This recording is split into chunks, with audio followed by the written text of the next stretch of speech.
Assalamualaikum sejahtera semua. Selamat datang ke program e-belajar Sains KSSM tingkatan 4. Saya adalah Cikgu Haryati Putih dan daripada SMK Datuk Haji Taib Khalid. Dan kita pada hari ini kita akan belajar tentang bab 6, iaitu tentang sokongan, pergerakan dan pertumbuhan. Dan standard kandungan bagi topik yang akan saya ajar untuk program e-belajar pada kali ini ialah 6.1, iaitu sokongan, pergerakan dan pertumbuhan haiwan. Okay, dalam bab ini murid-murid akan dapat yang pertama menghuraikan fungsi rangka dalam bagi haiwan darat, haiwan akuatik dan juga burung. Yang kedua, murid-murid juga dapat mencerahkinkan sistem rangka manusia yang terdiri daripada rangka paksi dan juga rangka appendage. Yang ketiga, murid-murid dapat menjalankan eksperimen sendiri dengan menggunakan kertas A4, penutup kotak dan juga gunting untuk membandingkan kekuatan tulang yang padat dan juga tulang yang berongga. Dan yang terakhir pula, objektif pembelajaran bagi bab ini ialah murid-murid boleh menghubungkaitkan sistem sokongan dengan dua faktor yang mempengaruhi kestabilan haiwan. Fungsi rangka dalam bagi haiwan vertebra yang akan dibincangkan dalam bab ini ialah vertebrata darat, vertebrata akuatik dan juga bagi vertebrata yang ketiga yang boleh terbanglah, iaitu burung. Mula-mula sekali kita akan tengok tentang vertebrata darat.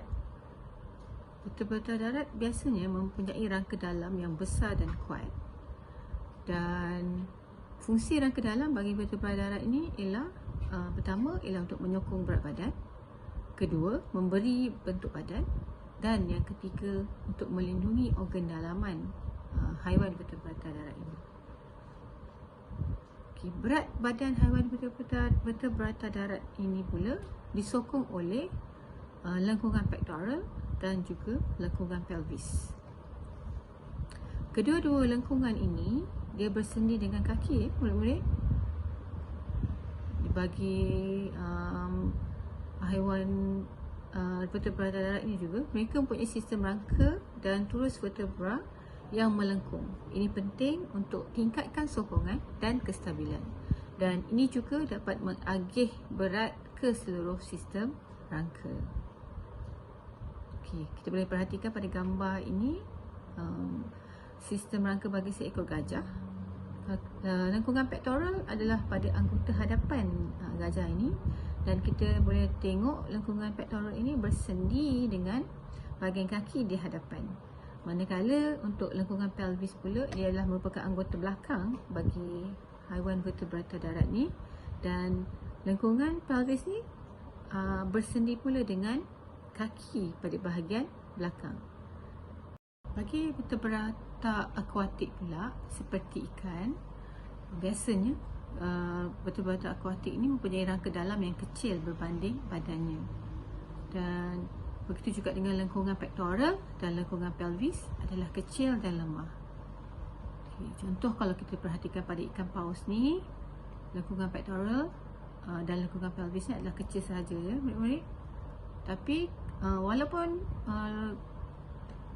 rangka bagi haiwan atau vertebrata akuatik ni adalah kecil, mereka dapat disokong oleh daya apungan air.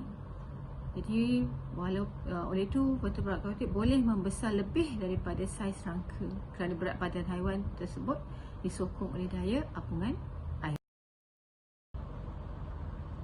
Bagi vertebrata yang seterusnya, iaitu burung. Burung mempunyai tulang sternum atau tulang dada yang sangat pipih dan juga luas. Dan ini juga adalah tempat pelekatan otot bagi burung ini untuk terbang. Jadi ini bahagian tulang dada ataupun tulang sternum bagi burung. Dan satu lagi ciri istimewa untuk tulang burung ialah tulang burung berongga dan juga ringan. Dan selain daripada itu, saiz tengkorak burung juga lebih kecil berbanding haiwan lain kerana semua ni bertujuan untuk memudahkan burung untuk terbang. Okey, topik seterusnya dalam bab ni ialah kita akan belajar tentang sistem rangka manusia. Untuk pengetahuan murid-murid semua, rangka manusia terdiri daripada 206 tulang yang pelbagai saiz dan juga bentuk. Dan rangka manusia ini terbahagi kepada dua bahagian utama, iaitu rangka paksi dan juga rangka appendage. Okey, ini adalah sistem rangka manusia. Seperti yang saya dah beritahu tadi, rangka manusia ini terdiri daripada rangka paksi, dan rangka paksi terdiri daripada tengkorak, itu pada bahagian kepala kita, tulang rusuk dan sternum, itu pada bahagian dada kita atau thorax, dan seterusnya adalah turus vertebra yang merupakan tulang belakang kita. Okey, rangka yang kedua ialah rangka appendage. Rangka appendage terdiri daripada lengkungan pectoral, iaitu pada bahagian bahu kita yang bersambung ataupun bersendi dengan tulang tangan, dan kemudian ada lengkungan pelvis, iaitu pada bahagian pinggul kita yang akan bersambung dengan tulang kaki. Okey, rangka paksi seperti yang kita tahu terdiri daripada tengkorak, dan tengkorak itu sendiri adalah merupakan dua bahagian tulang, iaitu tulang kranium dan juga tulang muka. Tulang kranium merupakan bahagian yang akan berfungsi untuk melindungi organ penting kita, murid-murid, iaitu bahagian otak. Manakala tulang muka pula akan memberikan bentuk asas ataupun rangka muka, serta dia juga menyokong gigi kita. Jadi kalau tulang muka kita tak kuat, gigi kita tak kuat, ya murid-murid. Dan ini adalah bahagian tengkorak. Okay, selain daripada tengkorak, rangka paksi juga terdiri daripada turus vertebra. Dan untuk pengetahuan semua, tulang belakang kita ni atau turus vertebra ni bukanlah satu tulang yang tunggal, tapi dia sebenarnya terdiri daripada 33 ruas tulang kecil ataupun vertebra. Dan tulang-tulang ni bersambung membentuk satu turus yang kuat yang boleh melentur. Itu yang membolehkan kita boleh membengkokkan badan dan membungkukkan badan. Kalau tidak, kita tak boleh nak bengkokkan badan kita. Dan fungsi utama turus vertebra juga adalah untuk melindungi saraf tunjang kita. Okey, rangka paksi juga mempunyai tulang rusuk dan juga tulang sternum, di mana tulang rusuk ini terbentuk daripada 12 pasang tulang rusuk yang bersendi dengan vertebra thorax di bahagian tulang belakang kita. Okey, dan sternum atau tulang dada ini, dan begitu juga dengan tulang rusuk, berfungsi untuk melindungi organ utama kita, iaitu jantung dan juga paru-paru. Okey, bagi rangka appendage. Rangka appendage adalah yang pertama ialah lengkungan pectoral, dan lengkungan pectoral ni adalah pada bahagian bahu kita yang berfungsi menghubungkan tulang tangan dengan rangka paksi. Dan lengkungan pectoral ini terdiri daripada dua tulang penting, iaitu tulang clavicle dan juga tulang scapula. Jadi kalau kita tengok, tulang scapula ni adalah merupakan tulang belikat kita, dan clavicle ni adalah merupakan collarbone ataupun tulang pada bahagian bahu kita itulah. Bagi tulang tangan pula yang bersendi dengan lengkungan pectoral, tulang tangan terdiri daripada humerus, radius ulna, carpus, metacarpus dan juga phalanx. Dan hujung humerus yang merupakan tulang lengan kita berbentuk bulat, dan ini yang akan bersendi dengan lengkungan pectoral. Manakala radius dan ulna bersendi dengan tulang carpus yang membentuk pergelangan tangan kita. Dan untuk pengetahuan murid-murid juga, carpus adalah bersendi merupakan pergelangan tangan, tapi untuk metacarpus ia merupakan tapak tangan kita, dan phalanx ni pula adalah merupakan jari-jari pada tangan kita. Okey, rangka appendage yang seterusnya ialah lengkungan pelvis.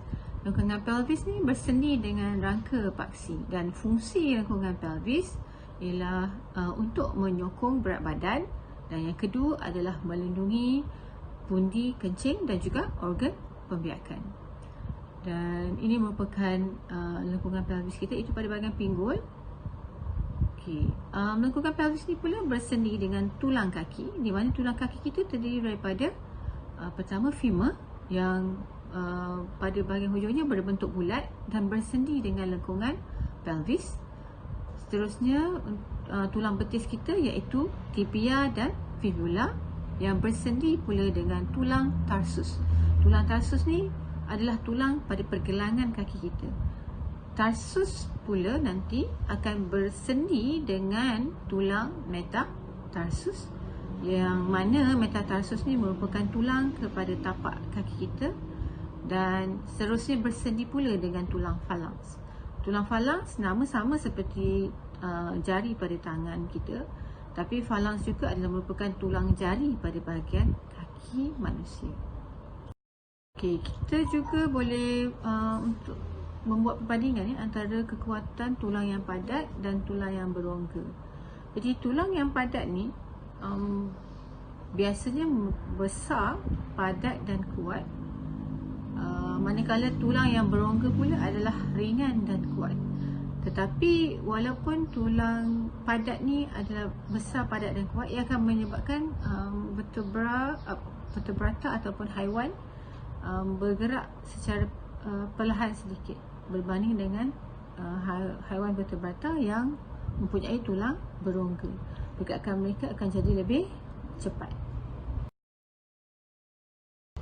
Okey, topik seterusnya ialah kita akan perhatikan sistem sokongan, hubungan sistem sokongan dengan faktor kestabilan haiwan.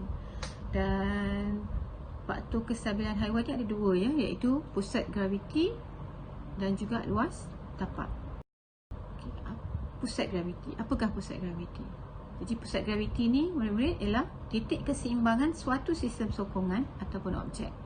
Dan titik keseimbangan pula merupakan titik keseluruhan berat sistem sokongan atau objek bertindak untuk mengimbangi kedudukan sistem sokongan.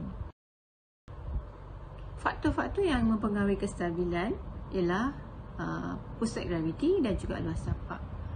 Okey, bagi pusat graviti, objek pusat graviti yang tinggi kurang stabil berbanding dengan objek yang pusat gravitinya rendah. Untuk luas tapak pula, objek dengan luas tapak yang besar lebih stabil berbanding objek yang punya luas tapak yang kecil. Okey, kalau kita perhatikan pada gambar ini, untuk P dan Q, bagi P lebih stabil berbanding Q kerana pusat gravitinya adalah lebih rendah berbanding dengan Q. Bagi R pula, R kalau kita perhatikan luas tapaknya adalah lebih besar berbanding dengan S. Oleh itu R akan jadi lebih stabil berbanding dengan S.